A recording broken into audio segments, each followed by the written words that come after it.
नमस्कार, इस बुलेटिन में आप सभी का स्वागत है। आपके साथ मैं हूं नेता सिंह और सुर्खियों के बाद बात खबरों की करते हैं। पुणे के भीमा कोरेगांव हिंसा मामले में एक बड़े खुलासे ने जांच एजेंसियों की नींद उड़ा दी है और सबूतों के तौर पर जो खत मिला है उसमें राजीव गांधी हत्याकांड जैसी बड़ी साजिश का खुलासा हुआ है।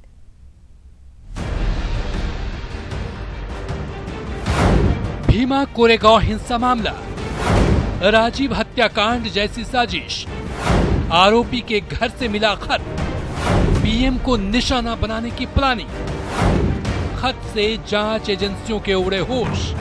वैसे हम लोग अपने प्राइम मिनिस्टर के सिक्योरिटी को लेकर बराबर गंभीर रहते हैं और माओइस्ट का जहां तक सवाल है उनके बारे में मैं कहना चाहूंगा, इस समय हारी हुई लड़ाई वो लड़ रहे हैं। पुणे में भीमा कोरेगांव में भड़की हिंसा के मामले में रोज नए नए खुलासे हो रहे हैं, लेकिन इस बार जो खुलासा हुआ है उससे देश की सुरक्षा एजेंसियां सख्ते में हैं। जी हां, इस मामले में गिरफ्तार 5 आरोपियों के घर से पुणे पुलिस को पीएम को लेकर बड़ी साजिश का पत्र मिला है। पुलिस ने बुधवार को रोना जैकब विलियम्स, सुधीर ढावले, सुरेंद्र गाडलिंग सहित 5 लोगों को गिरफ्तार किया था। विल्सन को दिल्ली से गिरफ्तार किया गया था, ढावले को मुंबई से, गाडलिंग, शोभा सेन और महेश राव को नागपुर से। पुलिस के मुताबिक आरोपी रोना जैकब विल्सन के दिल्ली आवास से मिला पत्र में राजीव हत्याकांड जैसी प्लानिंग का जिक्र। पत्र में प्रधानमंत्री नरेंद्र मोदी को निशाना बनाने की बात कही गई है। पीएम नरेंद्र मोदी को उनके रोड शो में निशाना बनाने की थी। पत्र में M4 राइफल और हथियारों के लिए 8 करोड़ की मांग। सीपीआई माओवादी मिलिंद तेल टुमड़े ने भेजा पत्र। नहीं, देखो ग्रामीण भाग का तो वो पूरा गढ़चिड़ी उधर से इलाके से संबंधित है, लेकिन अर्बन माओइज्म का ये जो है कि urban Maoism is a part of overall Maoism और विदाउट अर्बन टैक्टिक्स वो पूरी जो उनका जो फाइनल कंसेप्ट है रिवोल्यूशन का वो कामयाब नहीं होने वाला है।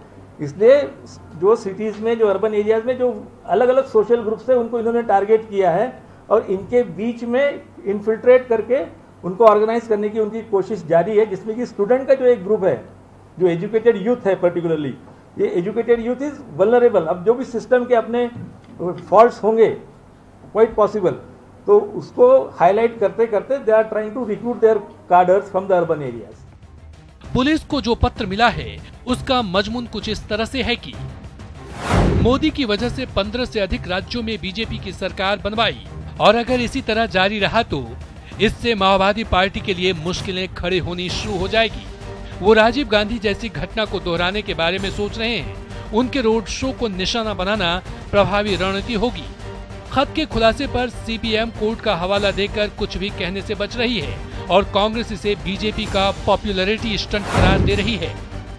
मैं कैसे पता है कि कोर्ट कचहरी वो बात को सुन रही है, उसको सुनने देना, बताए तब पता चलेगा असलियत क्या है। पूरे गांव के संदर्भ में विशेषकर पुलिस और जांच एजेंसियों की तरफ से बहुत सिलेक्टिव इंफॉर्मेशन लीक की जा रही है।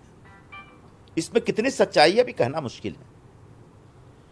नरेंद्र मोदी जी जब गुजरात के मुख्यमंत्री थे तब से एक उनकी आदत है और तब से एक ट्रेंड चल रहा है कि जब जब उनकी लोकप्रियता नीचे जाती है तब तब वो एक इस प्रकार की खबरें प्लांट कराते हैं कि उनके ऊपर हमला होने वाला है। गिरफ्तार आरोपियों पर प्रतिबंधित कम्युनिस्ट पार्टी ऑफ इंडिया से जुड़े होने, विवादास्पद पर्चे बांटने और नफरत फैलाने वाले भाषण देने का आरोप है।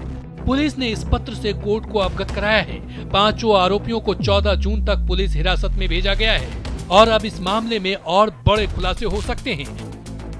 Bureau report, news 18 network. केंद्रीय गृह मंत्री राजनाथ सिंह अपने जम्मू कश्मीर दौरे के दूसरे दिन कुपवाड़ा में हैं। राजनाथ सिंह ने सीमा पर पाकिस्तानी गोलीबारी से पीड़ित परिवारों से मुलाकात की और बॉर्डर के हालातों का भी जायजा लिया। राजनाथ सिंह के साथ मुख्यमंत्री महबूबा मुफ्ती और केंद्रीय राज्य मंत्री जितेंद्र सिंह भी मौजूद रहे। इस बीच उन्होंने गुर्जर बकरवाल समुदाय के प्रतिनिधिमंडल से मुलाकात की है और बाद में राजनाथ ने प्रेस कॉन्फ्रेंस करते हुए कहा कि बॉर्डर के पास जहां हर रोज भारी गोलीबारी हो रही है, ऐसे में लोगों के हौसले को देखकर मुझे बहुत खुशी हुई। सीमा पर हुई गोलीबारी में अब किसी व्यक्ति की मौत पर 5 लाख रुपए का मुआवजा दिया जाएगा। साथ ही अगर पशुओं की मौत होती है तो प्रति पशु 50,000 रुपए मिलेंगे।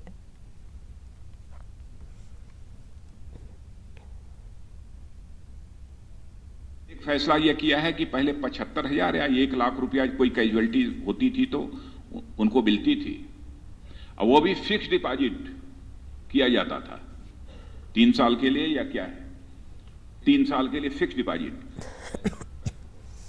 और उसका उपयोग करना चाहें तो 3 साल के अंदर वो नहीं कर सकते। लेकिन अब यह फैसला किया है कि जो भी कैजुअलिटीज होंगी तो उनके परिवार के सदस्यों को 5 लाख रुपए की धनराशि मुहैया कराई जाएगी। फिक्स डिपॉजिट की शर्त हमने समाप्त कर दी है। बिहार से लोकसभा चुनाव में एनडीए में 2020 का मैच खेला जा सकता है। सूत्रों से मिल रही जानकारी के मुताबिक बीजेपी के सहयोगी दलों के नेता दबी जुबान से सीटों के तालमेल का फॉर्मूला 2020 चाहते हैं। यानी उनके मुताबिक बिहार की 20 लोकसभा सीटों पर बीजेपी को अपने उम्मीदवार खड़े करने चाहिए और बाकी 20 सीटें जेडीयू, एलजेपी और आरएलएसपी में बांट देनी चाहिए। नीतीश कुमार के दोबारा एनडीए में शामिल होने के बाद सीटों के तालमेल की चर्चा दिलचस्प और रोचक हो गई है। हालांकि अभी तक किसी तरह की कोई बातचीत या कोई फैसला नहीं हुआ है।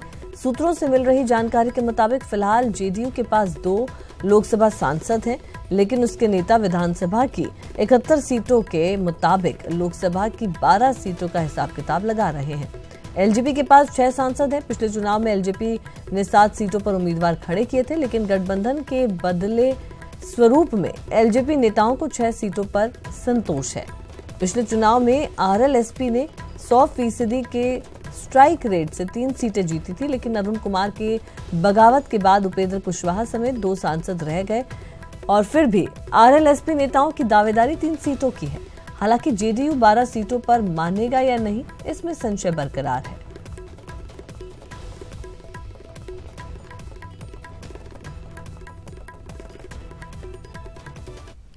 बीजेपी के संपर्क फॉर समर्थन अभियान के तहत केंद्रीय मंत्री नितिन गडकरी ने बॉलीवुड अभिनेता सलमान खान के पिता सलीम खान से मुलाकात की। मुलाकात के वक्त सलमान खान भी वहां मौजूद थे।